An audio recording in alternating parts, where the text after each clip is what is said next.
எப்ப அவன் அந்த வீட்டு மகன் ஆயிட்டானோ அதுக்கப்புறம் இங்க வர்றது நல்லா இருக்காது. இனிமே அவனை இங்க வர வேண்டாம்னு சொல்லிரு.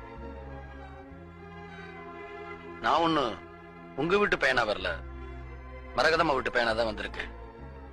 கோயில் நகைகளை பாதுகாக்கிற பொறுப்பு இப்ப என்கிட்ட இருக்கு. அதனாலதான் சாவி வாங்கிட்டு போலான்ட்டு வந்தேன்.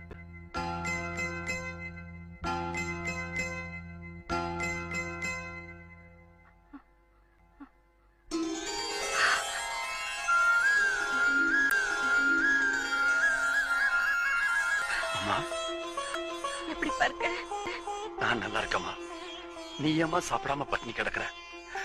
அத நினைச்சாதான் எனக்கு கஷ்டமா இருக்கு. என்ன பத்தி கவலைப்படாதம்மா.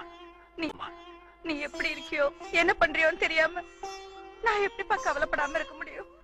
அத்தை நீங்க சொன்னதான் சாப்பிடுவாங்க.